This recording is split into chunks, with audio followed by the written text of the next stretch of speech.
Muy buenas noches.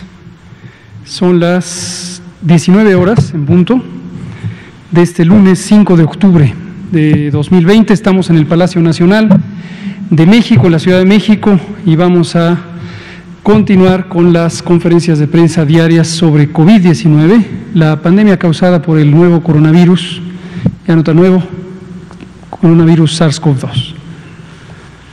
Hoy vamos a tener el informe técnico y vamos a presentar un componente adicional nuevo sobre los distintos análisis que hacemos de los casos que son identificados considerando las distintas definiciones de caso. Esto lo presentará todo el doctor José Luis Salomía, pero quisiera dar una introducción al respecto. La vigilancia epidemiológica es un proceso técnico que conducen generalmente las autoridades de salud de los países o del interior de los países, de los estados o provincias.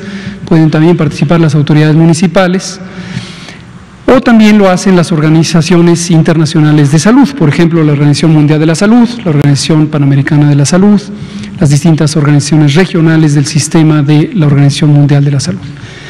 Vigilancia epidemiológica lo que implica es la identificación de situaciones relevantes para la salud pública, por ejemplo, la ocurrencia de enfermedad, y también sus determinantes, es decir, caracterizar por qué se presenta de una manera o de otra, en quién se presenta de una manera más grave o menos grave, qué elementos pueden ayudar a predecir el comportamiento de la enfermedad. Típicamente la vigilancia epidemiológica se basa en la atención de salud, es uno de los recursos más antiguos de la vigilancia epidemiológica, pero ayer nuestra compañera Ana de la Garza, la doctora Ana Lucía de la Garza Barroso, quien coordina la Unidad de Inteligencia Epidemiológica y Sanitaria, nos comentaba de distintas modalidades de la vigilancia epidemiológica y mencionó en varias ocasiones la vigilancia basada en eventos. Esta es una herramienta o un conjunto de métodos de vigilancia que a lo largo de los últimos 20 años ha cobrado una relevancia muy importante en el mundo. Y desde luego México ha sido parte de este proceso de modernización metodológica de la vigilancia epidemiológica. Y también nos hablaba de la vigilancia basada en indicadores, y comento aquí de manera breve, son dos modalidades. La vigilancia basada en indicadores generalmente utiliza información que proviene de la relación entre personas usuarias de los servicios de salud, típicamente identificadas como pacientes, y personas proveedoras de los servicios de salud, médicas, médicos, enfermeras, enfermeros, otro grupo de personal del Sistema Nacional de Salud.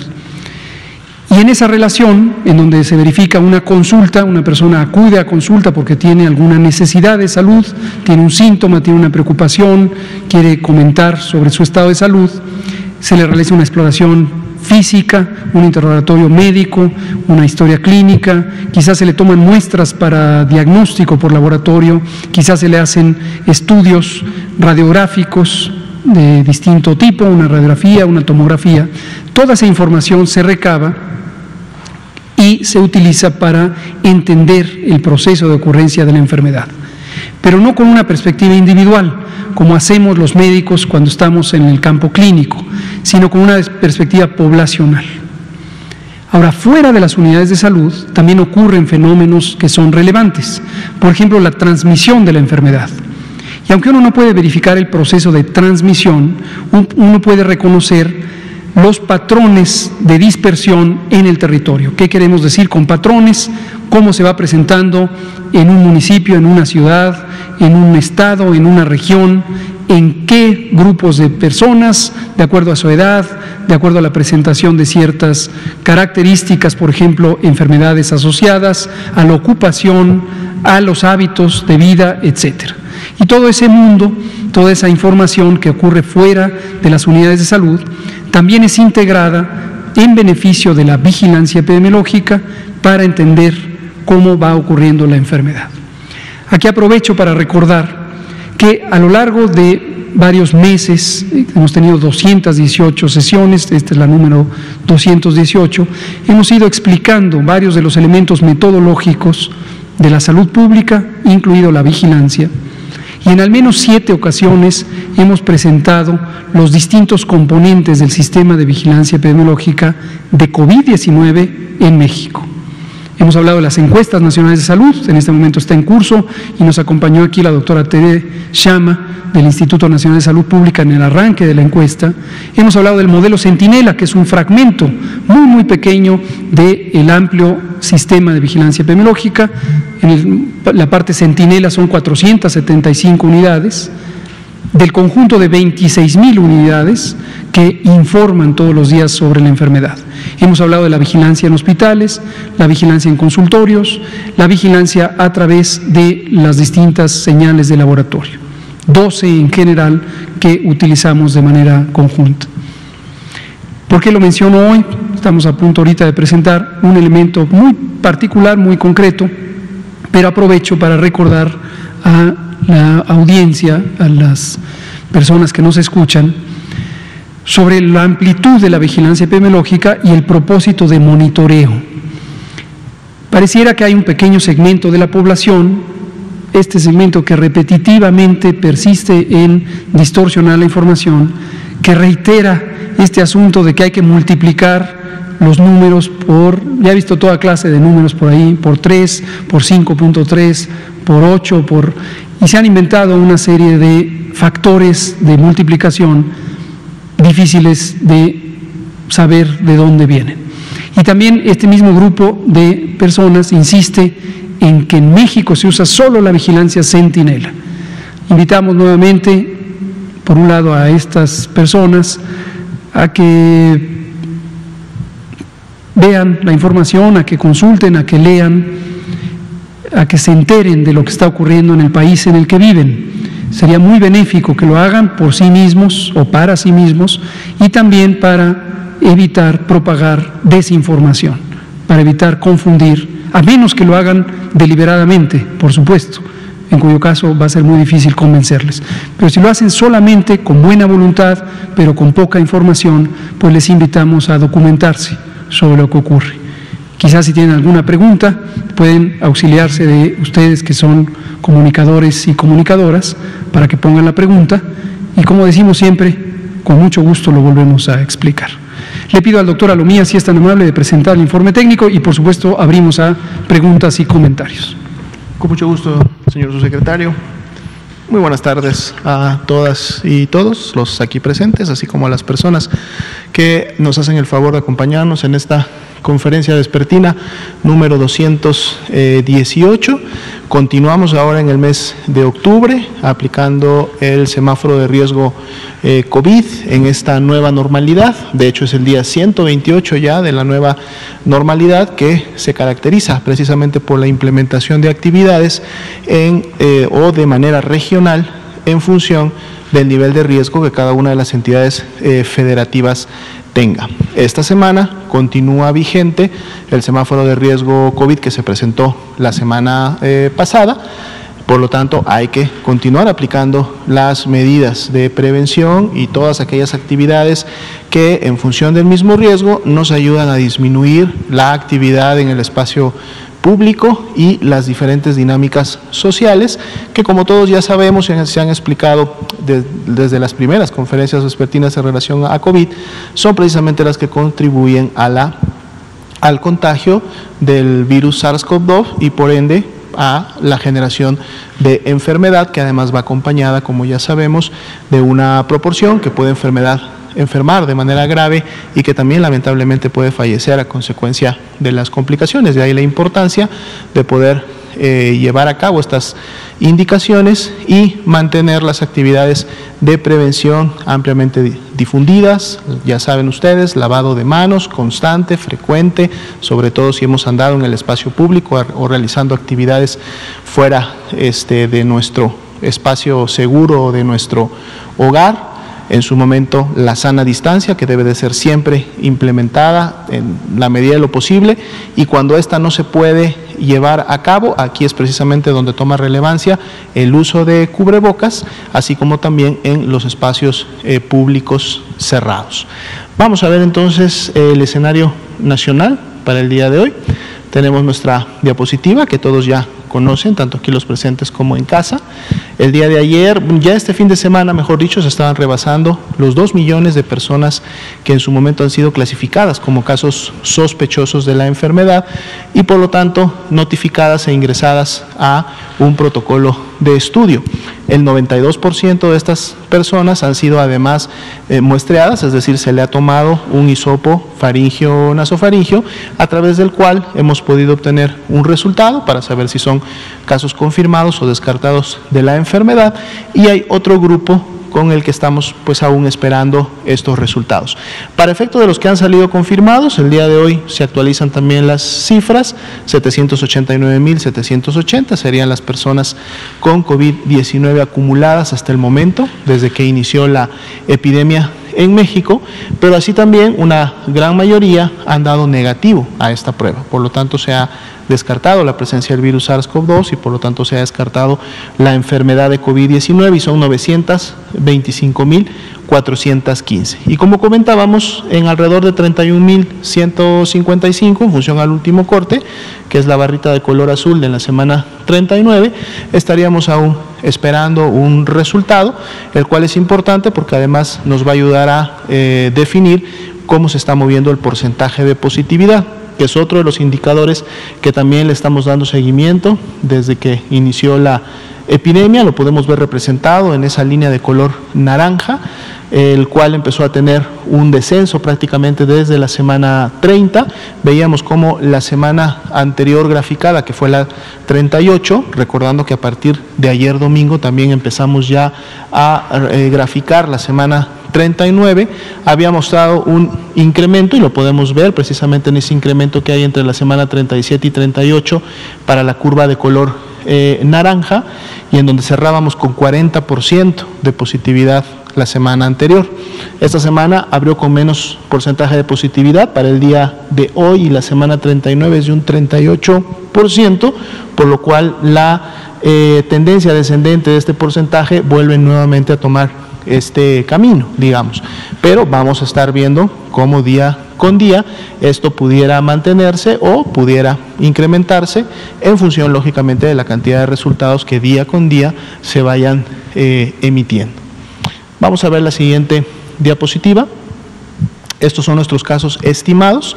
Los estimamos con el objetivo de poder ver el comportamiento de la curva epidémica, en este caso la nacional, y así también cuáles son las tendencias que en ellas se están presentando. Por eso estimamos los casos, recordando que la estimación integra todos aquellos casos que ya son confirmados con un resultado positivo de laboratorio, y a esos le sumamos todos los demás casos que tengan o no una muestra, pueda esta o no dar un resultado, le aplicamos porcentaje de positividad y ya ese resultado lo sumamos a los confirmados, y entonces podemos tener esta estimación que para el día de hoy es de 916.326 ya potencialmente casos de COVID-19 en base al sistema, pero que entonces al graficarlos por su fecha de inicio de síntomas, que a su vez correspondería a alguna de las semanas epidemiológicas que vemos en la parte inferior representadas, entonces nos dan la forma que vemos de la curva de color azul. Ya veíamos que desde la semana 30 habíamos iniciado con un descenso en la curva nacional, un descenso que en un momento fue más rápido, en algunas otras semanas más lento, inclusive generando una imagen de meseta, y que volvió a retomar su velocidad de descenso en las últimas semanas. Vamos a ver cómo se comporta las últimas 2 semanas graficadas, que para el día de hoy todavía tenemos un menos 5% de disminución, precisamente en la 38 a la 39. Menos 48% también es el descenso para esa misma temporalidad en lo que se refiere a las personas que lamentablemente han perdido la vida, y que aquí también estimamos todas aquellas personas que o no tenían una muestra en el sistema, o teniendo una muestra, esta todavía no tiene un resultado o por algún motivo no lo tendrá. Entonces por eso ven que las defunciones estimadas es un número mayor que las defunciones que ya están confirmadas, o es decir, que sí tienen un resultado de laboratorio positivo. Aún así, vemos que la tendencia en la presentación o ocurrencia de estas defunciones continúa siendo descendente y bueno, eso es una buena noticia, que cada vez menos personas estén falleciendo día con día. Otro indicador importante que abre también esta semana a la baja es precisamente el de casos activos estimados, es decir, más allá de todo este gran total de personas que en su momento ya enfermaron. Si vemos precisamente la curva epidémica, vemos que esta inicia su incremento desde la semana 9, 10, la última semana de febrero, la primera de marzo, que es precisamente cuando se presentó el primer caso positivo. Por lo tanto, la gran mayoría de personas, la gran mayoría de estos 916.326 son casos ya pasados, no es que estas personas tengan la enfermedad en este momento. Quienes sí se estiman tienen o podrían tener la enfermedad en este momento, solo este 4%, es decir, 34.915 personas también estimadas, y que representan entonces la epidemia activa en México, y que vemos lógicamente cómo este grupo puede ir o incrementándose o manteniéndose en una estabilidad o inclusive disminuyendo. Para el día de hoy tenemos una disminución, 4%, en relación a lo que habíamos estado viendo en semanas previas. Veamos la siguiente, por favor. Bien, el día de hoy vamos a integrar a la estadística nacional casos que en su momento estuvieron siendo clasificados por las entidades federativas bajo este nuevo término o esta nueva posibilidad de confirmar casos. Si ustedes recuerdan, en conferencias previas, de hecho más específicamente a fines de agosto, comentamos que se había activado para efectos de la vigilancia epidemiológica a nivel nacional una nueva definición operacional de caso confirmado, que era la de asociación epidemiológica.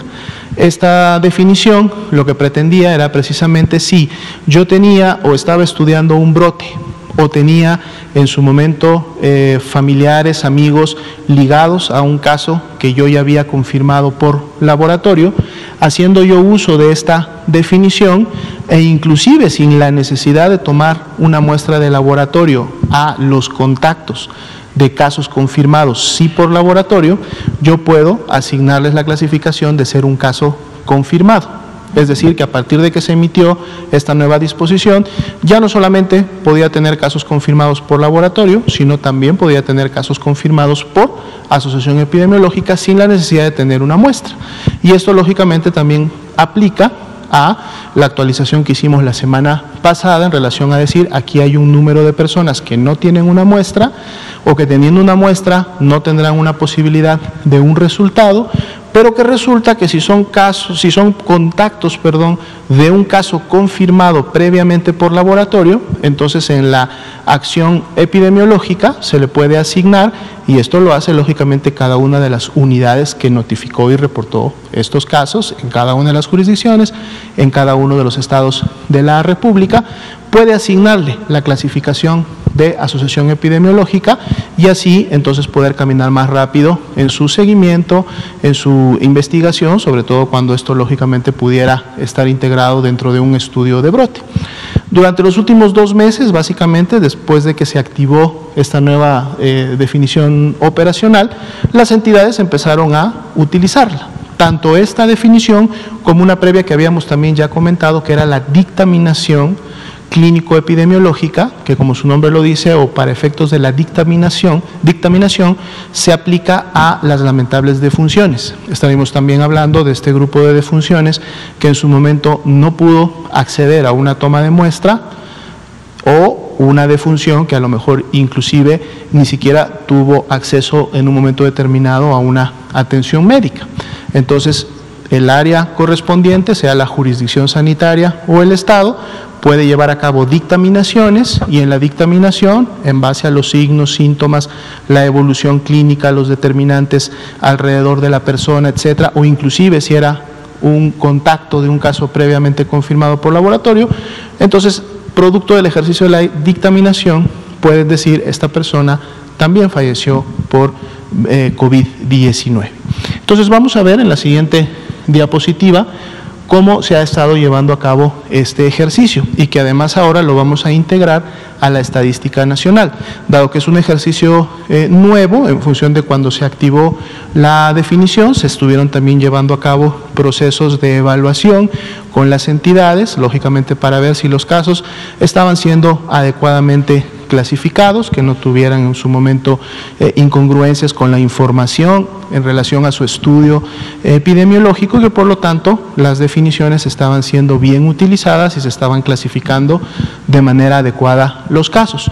Esto ya terminó y es por eso entonces que ahora todo este grupo de personas que ya fueron clasificadas como confirmadas por asociación epidemiológica, el día de hoy se van a sumar a la estadística.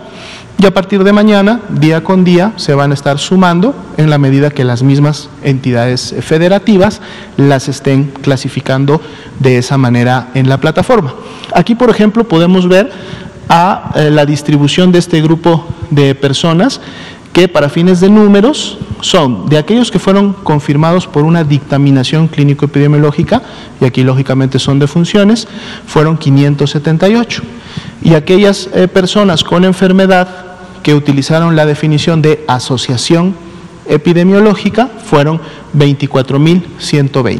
Esto representa más o menos hasta el momento el 3.1% de la totalidad de casos confirmados acumulados, pero es importante integrarlos en su momento a la estadística y continuar haciéndolo de esta manera, por lo que entonces nuestra estadística de casos confirmados por laboratorio, y como ya venía en la primera diapositiva, el día de hoy es de 757.085 personas que ya tienen integradas, 789.780 que tienen integrados ahora estos tres grupos, que son los casos ya confirmados por laboratorio, las personas que se están confirmando por asociación epidemiológica y las lamentables defunciones que se están confirmando por una dictaminación clínico-epidemiológica.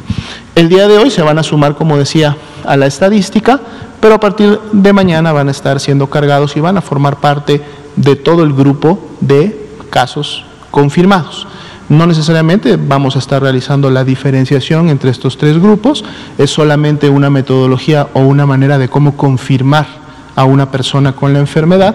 Por lo tanto, independientemente del mecanismo o la vía de cómo se confirmó, finalmente son personas confirmadas y entonces van a aparecer en su totalidad en este grupo.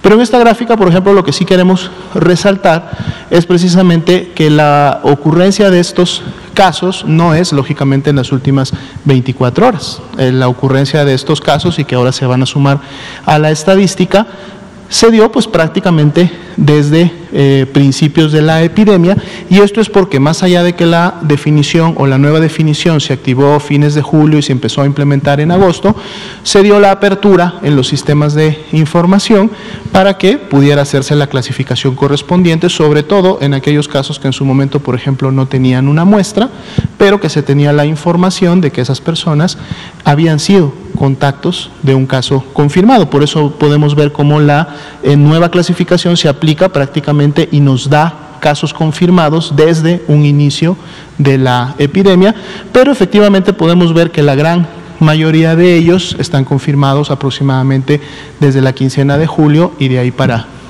adelante tienen una presentación más importante.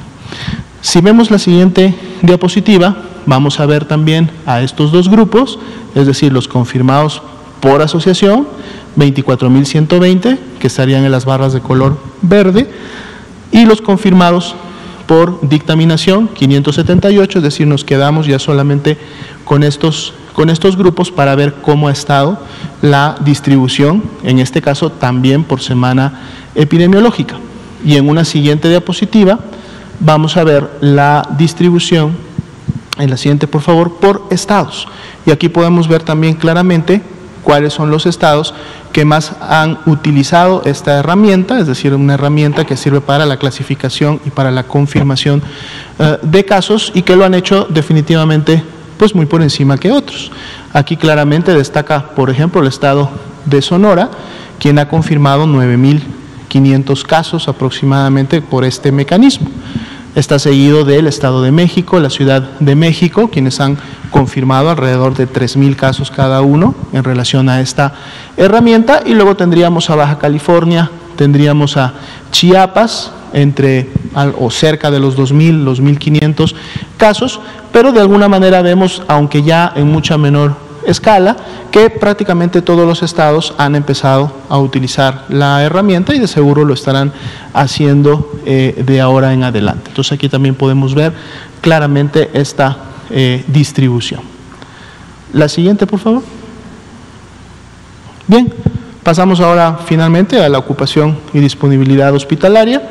27% es la disponibilidad de camas IRAG general en toda la República. Ya veíamos que Nuevo León había estado, digamos, era el único estado que en su momento tenía poco menos de la mitad de sus camas disponibles. El día de hoy es 49%. Aún así, para el número de camas, para el estado de Nuevo León, 49% es una cantidad importante de camas disponibles, lo cual es bueno para el estado. Pero además de eso, todas las demás entidades federativas tienen al menos la mitad o muchas más de sus camas generales disponibles.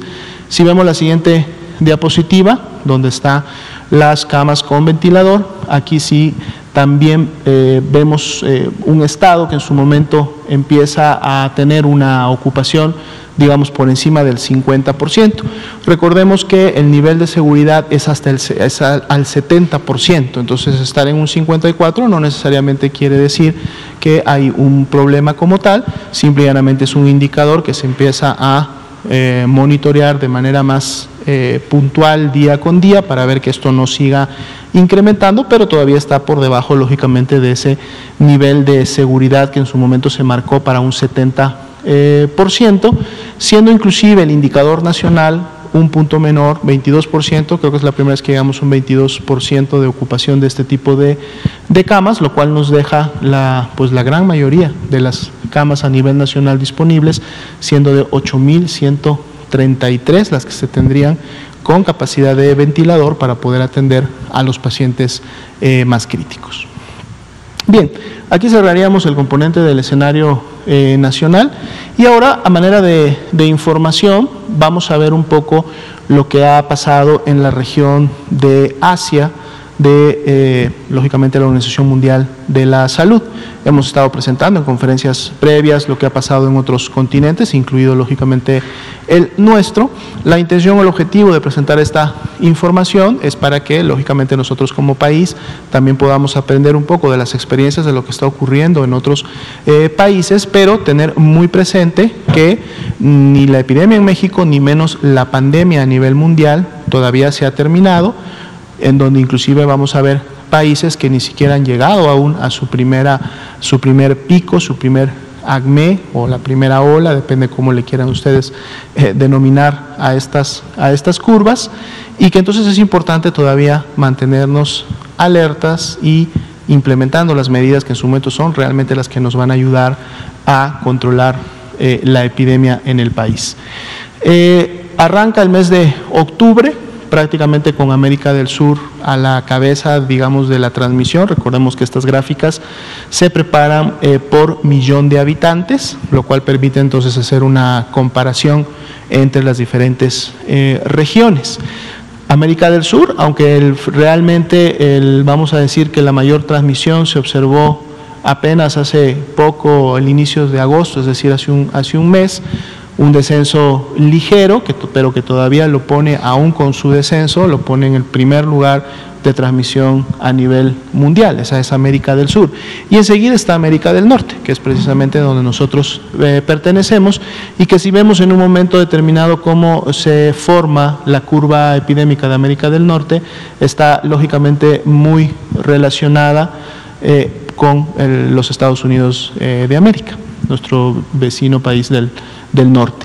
Luego le sigue Europa, y aquí también en Europa se ve lo que hemos estado ya platicando en conferencias previas, ¿no? Como Europa había sido de los primeros continentes junto con América del Norte que inicia, tiene un descenso importante en la mayoría de sus territorios, pero aquí vemos cómo Europa en el último mes y medio prácticamente, vuelve nuevamente a tener rebrotes en la mayoría de sus países, los está teniendo en este momento, y prácticamente estaría a nada Europa de volver a superar a América del Norte si las tendencias como se ven en este momento se mantienen, y sobre todo si en América del Norte empiezan a haber tendencias descendentes.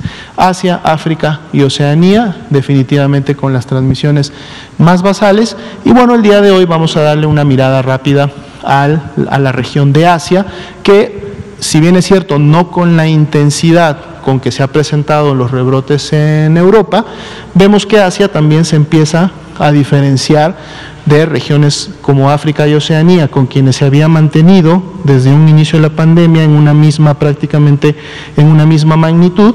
Vemos cómo a partir aquí de agosto Asia empieza un poco a despegar, y esto podría en su momento generar también una tendencia que no sabemos si más adelante podría mantenerse estable o podría también incrementar, pero entonces vamos a ver cómo se están comportando los principales territorios o países de Asia.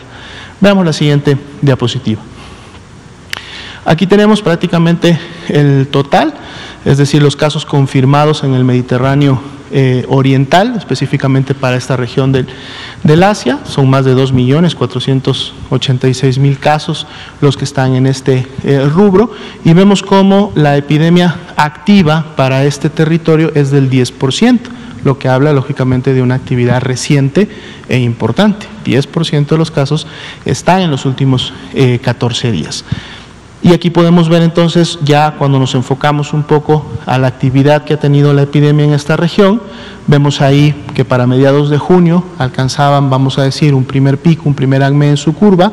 Parecía que venía ya un descenso, sin embargo este descenso se interrumpe con una meseta durante prácticamente todo el mes de agosto, y el mes de septiembre fue nuevamente de subida, de incremento, llegando ya a tener una magnitud prácticamente similar a la que tuvieron en junio, y entonces de seguro esto es lo que está haciendo que la curva por millón de habitantes en esta región se esté comportando de esa manera. Veamos la siguiente diapositiva, y ahora sí vamos a ver directamente algunos de los países. Aquí tenemos Arabia Saudita. Arabia Saudita, digamos que más bien contribuyó a ese primer incremento que tuvieron, y a diferencia de otros países en la región, Arabia Saudita todavía no ha presentado un rebrote, digamos que más bien en este momento está en la parte de resolución de su primera curva epidémica, o sea, de en su momento su primera ola de casos. De hecho, la clasificación que le da la OMS a este país es de casos esporádicos, no de una transmisión comunitaria, que sería la más intensa, sino más bien solo de casos esporádicos, y de seguro tiene que ver con ese descenso importante que han tenido prácticamente en el último mes. Veamos la siguiente diapositiva. Aquí tenemos Egipto, una situación bastante similar, muy parecida, inclusive está clasificado más bien como conglomerado de casos, y tiene que ver de seguro también con esta transmisión bastante basal, similar a la que existía inclusive antes de iniciar con su primer pico de casos, que se ha dado prácticamente durante todo el mes de agosto y todo el mes de septiembre. Entonces, Egipto tampoco no está contribuyendo de manera importante a este nuevo incremento que vemos en esta región. La siguiente, por favor. Afganistán es otro país con una característica similar, un primer pico, un descenso y luego una manutención de la transmisión bastante basal, bastante pegada al control prácticamente total de la epidemia, todo el mes de agosto, todo septiembre, e inclusive lo que va de octubre no se ve algún indicio de que pudiera estar sucediendo un rebrote, y también tiene la clasificación de conglomerado de casos. Veamos la siguiente. Pakistán, una curva también muy similar. De hecho, estamos presentando los grupos de países que prácticamente contribuyeron a este primer pico en la región, también considerado o clasificado como conglomerado de casos, y también con una ya epidemia o primera curva, primer incremento resuelto prácticamente en los últimos 2 meses. La siguiente. Aquí sí empieza ya a cambiar la situación. Ahora tenemos a Marruecos. Vean cómo Marruecos inicia con su epidemia más tarde o después que los primeros 4 países que acabamos de ver, y entonces ahora sí, más bien Marruecos es el que contribuye a esta segunda ola que vemos en la región, esta segunda intensidad en la transmisión y generación de casos y contagios. Y para fines prácticos, Marruecos, aunque tiene una clasificación de conglomerado de casos, cuando todos estos se suman y en su totalidad para el país, vemos que está en una fase ascendente de su curva epidémica, están todavía en este momento de incremento de la transmisión. Entonces Marruecos es el que contribuye con la forma de la segunda ola, digamos. Veamos la siguiente. Aquí tenemos a Irán.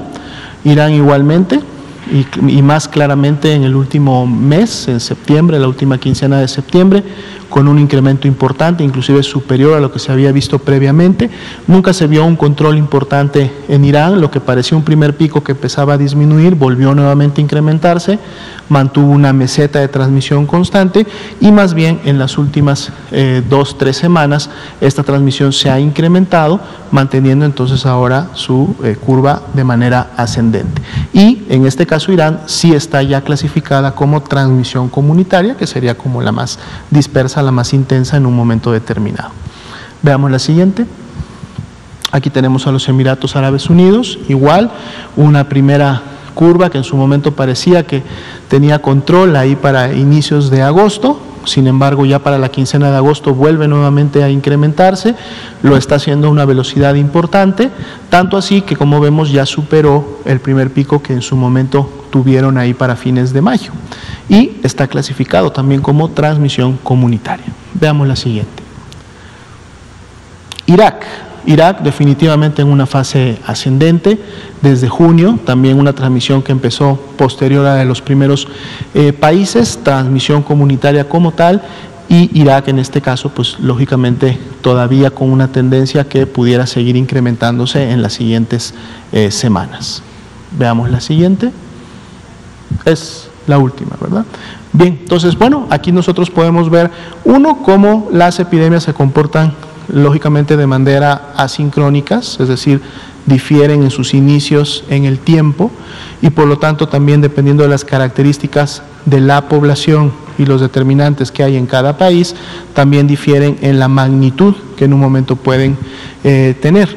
Lo mismo vemos al interior de los países, ya lo hemos comentado en México, se ha comportado de esa manera, es decir, diferente en las 32 entidades federativas, con diferentes momentos, con diferentes incrementos, subidas y bajadas, y lógicamente eso también afectando a la magnitud. Pero los rebrotes, como los hemos visto no solo a niveles regionales, sino a niveles de países, están siempre como un riesgo inminente.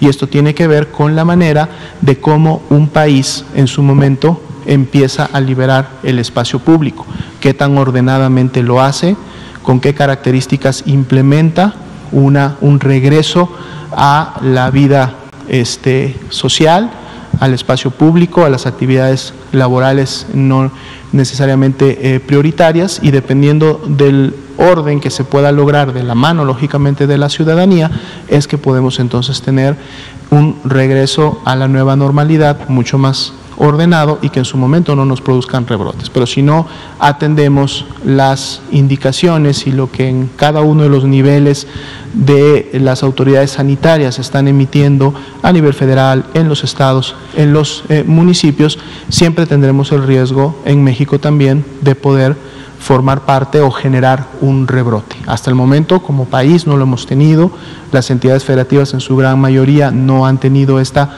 situación, entonces un llamado a la población a que sigamos atendiendo las medidas porque esto nos va a poder llevar por un buen camino. Muchas gracias. Muchas gracias, doctora Lomía. Entonces, como se puede ver, y lo hemos comentado en otras ocasiones, en México y en el mundo, la vigilancia epidemiológica es un proceso muy dinámico porque se van utilizando múltiples recursos. Insistimos en que por eso nos interesa presentar aquí en tiempo real los distintos aspectos metodológicos de la vigilancia. Sabemos que no todo el mundo tiene interés en entrar en estos detalles, pero sí es deseable que todo el mundo tenga la posibilidad de explorar cómo se hacen las cosas, por qué se hacen las cosas, y consideramos que la mayoría de las personas podría resultarles interesante o importante entender por qué surgen los datos, de dónde surgen, cómo se clasifican, y este tipo de recursos, como el uso del laboratorio, es uno de gran utilidad, pero no es el único. No solamente mediante pruebas de laboratorio se determina si una persona que tiene una enfermedad, en este caso COVID-19, o que fallece por esa enfermedad, en este caso COVID-19, realmente lo tenía o no. La vigilancia epidemiológica generalmente busca ampliar el panorama de diagnóstico y en muchas circunstancias no se puede tener el resultado de una prueba de laboratorio, pero analizando la situación, el contexto, si una persona tuvo contacto con alguien que tiene diagnóstico por laboratorio de COVID-19, se infiere que también esa persona que tenga los mismos síntomas o parecidos tiene COVID-19. No necesitamos tener el resultado del laboratorio para considerarla, siempre y cuando, desde luego, se trate de un sistema de vigilancia epidemiológica que quiere encontrar la realidad lo más ampliamente posible. La semana pasada, en domingo, el doctor Alomía comentó sobre estos casos sospechosos, es decir, tienen las características médicas, clínicas de COVID-19, los síntomas cardinales, fiebre, tos, dolor de garganta, dolor de cabeza, malestar general o neumonía, etcétera, y no se tiene el resultado del laboratorio. Pero a ellos consideramos, según la semana de que se trate, que la probabilidad de que tengan COVID-19 corresponde a la probabilidad de encontrar un resultado positivo. Para esta semana, 39, 38%. En la semana 29, que llegamos a un punto máximo, era 59%. Y así sucesivamente. Hoy estamos agregando dos elementos que fueron ya establecidos en el lineamiento de vigilancia epidemiológica varias semanas atrás. Lo comentamos el día que lo dispusimos, ojalá lo tengan presente en su memoria, y en los estados, que es donde se genera la información, en estas más de 26,000 unidades de salud, en donde se genera la información, se va procediendo a identificar a los casos de acuerdo a su estudio epidemiológico de caso. El estudio epidemiológico es una entrevista que se le hace a las personas cuando se estudia los casos y a los contactos, y ahí se documenta si alguien tuvo relación con alguien o proximidad con alguien que tuviera COVID-19. Y también las dictaminaciones. Las dictaminaciones es un proceso de análisis que hacen los comités locales de vigilancia epidemiológica. Hay comités estatales en los 32 entidades federativas y hay comités jurisdiccionales en los más de 276 jurisdicciones sanitarias. Ahí se analizan los expedientes, se analizan los casos y se dictamina. Este no es un proceso inmediato, este es un proceso que va teniendo su tiempo, pero se va incorporando la información tan pronto surge. En este momento incorporamos un paquete de datos porque consideramos que necesitábamos estar seguros que ya estaba funcionando a la velocidad apropiada, ya lo presentamos y ahora en sucesivos se irán incorporando los datos indistintamente si se trata de una confirmación por laboratorio o el componente de confirmación por asociación epidemiológica o el componente de asociación por dictaminación o el componente de estimación dado el porcentaje de positividad que ocurre en cada semana. Así lo hacemos para COVID, así lo hacemos para dengue también. Este fue un método que implantamos en el año 2008 y así lo seguiremos trabajando.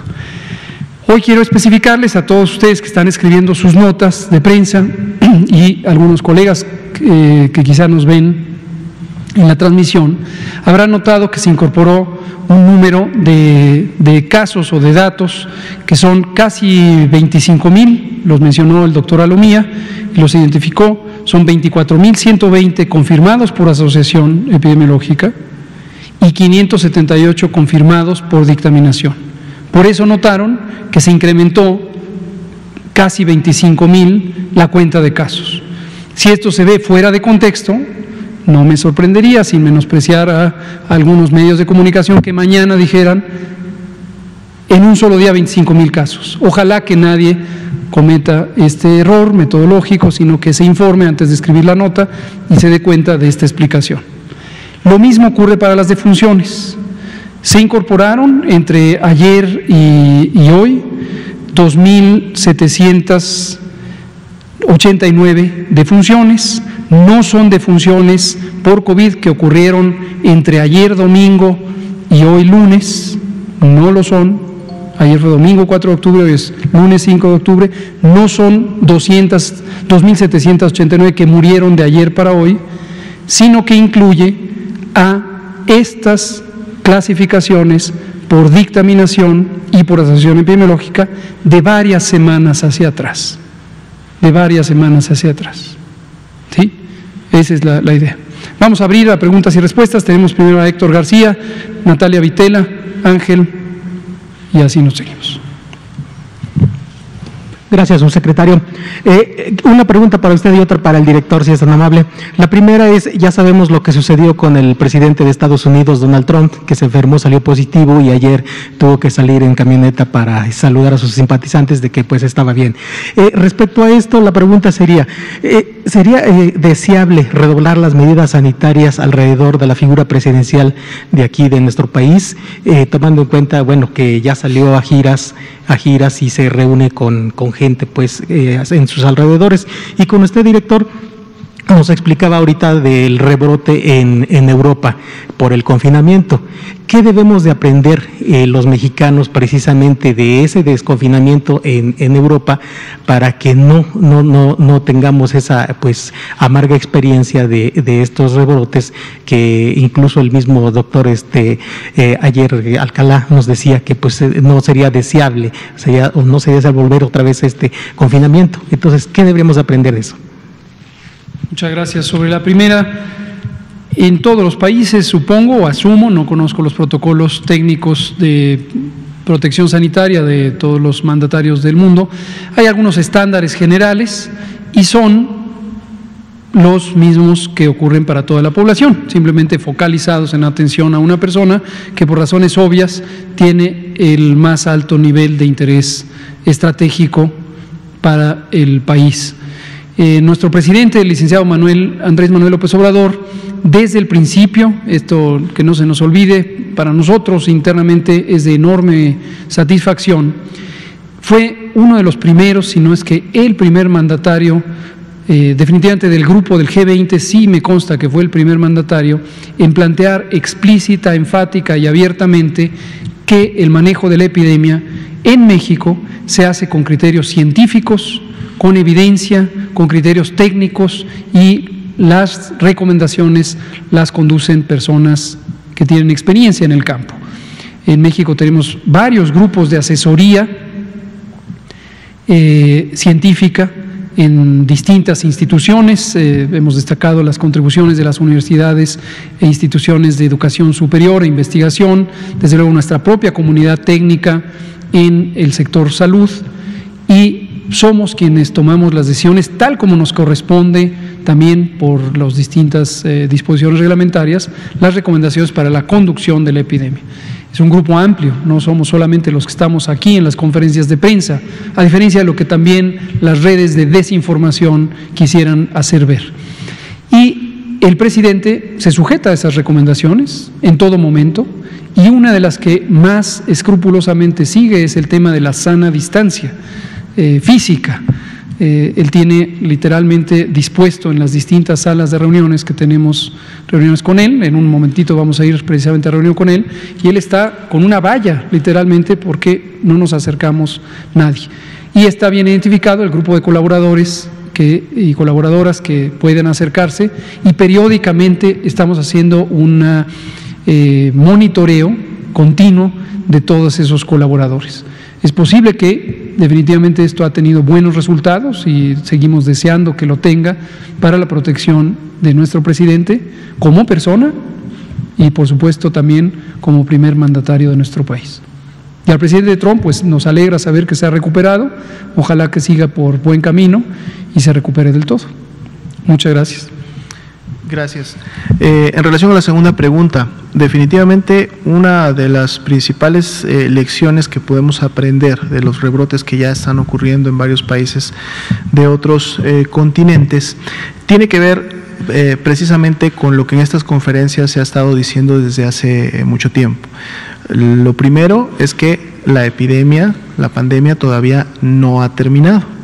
Por lo tanto, si en nuestra ciudad, en nuestro estado, ha habido buenas noticias de que en un momento determinado la transmisión ha disminuido, que los hospitales ya no están tan saturados como lo estaban hace 2 meses, pues bueno, esto corresponde o es el resultado precisamente de la implementación de actividades comunitarias para disminuir la transmisión, los contagios y por lo tanto la enfermedad. En la medida en que esas intervenciones, esas acciones empiezan a no llevarse a cabo, nos empezamos, digamos, como sociedad a descuidar, la transmisión va a continuar y en su momento se va a incrementar generando un rebrote, porque en este momento todavía hay muchas personas que son susceptibles de enfermarse, de agravarse y por lo tanto también de fallecer.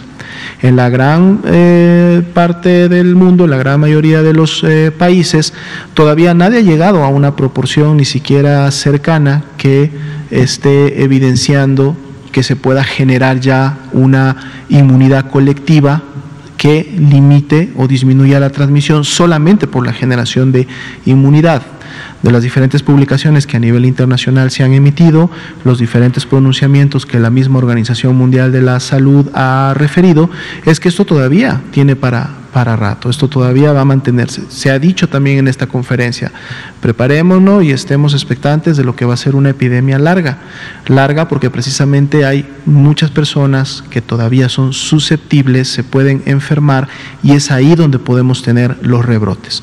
Por eso los mensajes de aplicar las acciones preventivas, volvernos a nosotros implementar hábitos, nuevos hábitos que vamos a tener que estar llevando a cabo día con día en nuestro diario qué hacer, porque si no los implementamos, son los que nos hemos referido en muchas ocasiones, entonces tarde que temprano como personas susceptibles podríamos contagiarnos y dependiendo de nuestra respuesta inmune podríamos ser uno de la gran mayoría de casos que a lo mejor enfermó de manera leve y que no tuvo necesidad de acudir a un hospital o que inclusive ni siquiera tuvo signos y síntomas de enfermedad. Pero el problema sería que fuéramos parte de al menos ese 20% que sí generó una enfermedad grave y que si además tenemos un factor de riesgo o una comorbilidad, de las cuales también ya las hemos mencionado muchas veces en estas conferencias, pues entonces incrementan lógicamente nuestro riesgo de hospitalización y de fallecimiento. Entonces, el semáforo de riesgo COVID, uno de sus principales objetivos es precisamente es el de monitorear semana con semana cuál es el comportamiento de la epidemia a nivel regional.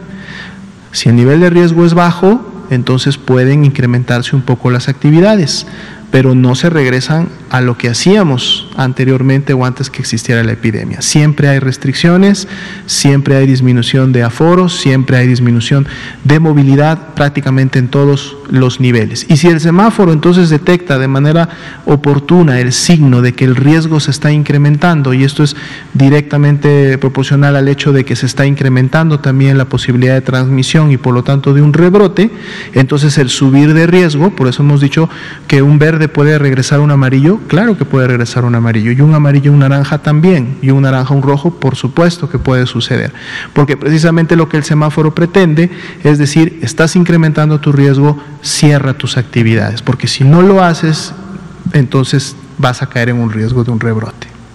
Exacto, gracias, doctora Lomía. Miren, no resisto la tentación de decirlo. Acabo de comentar sobre lo que puede ocurrir cuando hay una prensa que no es profesional, que no busca información, que no identifica las fuentes originales de datos. Aquí veo en Twitter, perdón, lo tengo que decir en tiempo real porque lo acabo de encontrar, hay un periódico que se llama El Financiero, ¿no es cierto?, en México. El Financiero pone en un mensaje de tweet hace 11 minutos, 12, casi 13, última hora, México rompe récord de muertes diarias registradas. por COVID-19, con 2.789, y de casos confirmados 28.115. Por favor, algún caritativo reportero, ustedes o alguien más, le avise al editor del Financiero que vale la pena que haga un trabajo periodístico más profesional, que tiene una función social que cumplir, que estamos en medio de una epidemia, de una pandemia, y cada pieza de información no verificada, no documentada, no rigurosamente analizada, contribuye a la desinformación, que este es el fenómeno de la infodemia, a la que nos hemos referido muchas veces cuando nos ha acompañado aquí el maestro Genaro Villamil. La infodemia hace daño, intoxica, contamina, confunde, distorsiona, perjudica a la población. Entonces, el Financiero hoy tiene a bien dar información en tiempo real de algo que no ha verificado, que no ha entendido y que no está dispuesto a entender. O espero que sí se trate de un error y en el próximo minuto desaparezca este tuit. Y este tipo de mensajes enseguida precipitan reacciones también de desinformación, como la que pone un tuitero de nombre Osvaldo Ríos, que dice, con respecto a esa nota, y H.L. Gatell se sigue riendo de los muertos. Esto es una evidente ganas de distorsionar la información, de generar encono, de canalizar el odio que se siente hacia ciertas políticas públicas, a cierta realidad que quizá no es cómoda para las personas que han visto sus intereses afectados por las políticas de este gobierno, que busca una mayor justicia social y una mayor equidad. Por favor, un poquito de conciencia, un poquito de responsabilidad social. Analícenlo, analícenlo. Ojalá se persuadan de tener un poquito de generosidad. Gracias. Natalia Vitela, de Grupo Reforma. Buenas noches, doctora. Le quería preguntar, doctor Gatell, estos datos que nos presentan hoy, ¿los sospechosos con pruebas fallidas pudieron eventualmente sumarse a esta cifra y a esta asociación? Es la primera pregunta. Entiendo que son datos extemporáneos. Lo que quiero saber es si tienen ahorita el dato de cuánto pasamos de un día para otro y saber también si ya van a presentar los datos con estas cifras. O sea, ya no nada más va a ser la prueba de laboratorio, sino también estos datos actualizados. Gracias. Con mucho gusto, Natalia, gracias por la pregunta. Sí a las 3, sí los datos que provienen de la cuenta de casos sospechosos, es decir, aquellas personas que tienen las manifestaciones clínicas de COVID-19, fiebre, tos, dolor de garganta, dolor de cabeza, etcétera, y que no se les pudo tomar por distintas razones de la operatividad de la atención médica en el país una muestra de laboratorio para diagnóstico. Para la Vigilancia Epidemiológica de México, para nosotros, para el Gobierno de México, son datos que cuentan, son datos que ayudan a entender el fenómeno, la propagación, las características de riesgo y de protección de las personas enfermas, nos ayudan a orientar la política pública, los programas, las intervenciones, las estrategias, las tácticas, la respuesta, a monitorearla en todo momento. Por eso toda esa historia que ha venido desde hace varias semanas, también en los canales de la desinformación, y aquí es a veces penoso que se suman hasta grupos políticos y legisladoras y legisladores a esta idea tan reducida de hacer pruebas y hacer pruebas y hacer pruebas, y se pierden toda esta dimensión tan amplia de la información epidemiológica. Entonces sí, efectivamente, para nosotros basta la detección de un caso sospechoso para interpretar información valiosa, y por lo tanto la vamos a poner aquí. Lo explicó a detalle el doctor Alomía el domingo pasado. Ya se va a incorporar, de hecho ahorita ya está incorporada a la suma, y en la primera diapositiva lo ponemos de manera explícita, los casos sospechosos sin muestra. Están en la casilla azul, en el extremo superior derecho de las distintas 6 casillas que aparecen en la primera diapositiva. Lo mismo, sí tenemos información de cuáles son los casos que aparecieron de ayer para hoy, eso lo graficamos en las curvas epidémicas que están disponibles en los múltiples tableros de información, el que hace CONACYT, el que hace la Dirección de Epidemiología, el que se presenta en el sitio coronavirus.gov.mx, en el informe técnico, que es la versión extensa de lo que presentamos aquí, por obvias razones de tiempo, de manera más breve, y lo seguiremos presentando de esa manera, y a partir de hoy se incorporan ya todos los datos de dictaminación y todos los datos de diagnóstico por asociación epidemiológica. Esto, por cierto, verán que es común. Seguimos recomendando el sitio de la Universidad de Oxford, que se llama Nuestro Mundo en Datos, Our World in Data, y verán que hay varios países que dice, cambió la definición operacional a partir de tal día. Verán datos anómalos, a veces se ve una curva epidémica que de repente tiene un pico y baja. ¿Por qué es? Porque se agregaron datos históricos, datos rezagados, datos. Ocurre en todo el mundo, es convencional que ocurra en la vigilancia epidemiológica.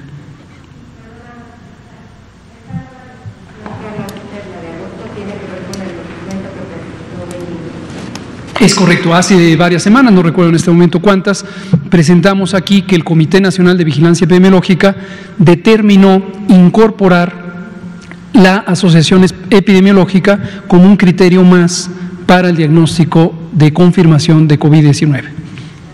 Gracias.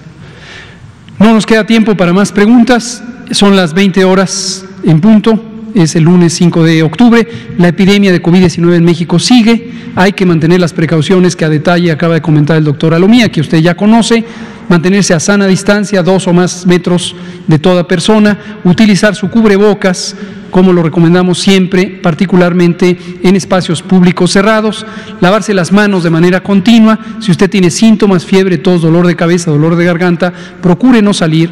Si usted además es una persona que tiene condiciones de riesgo, edad mayor de 60 años, enfermedades crónicas, no se espere y vaya a una unidad de salud para atenderse.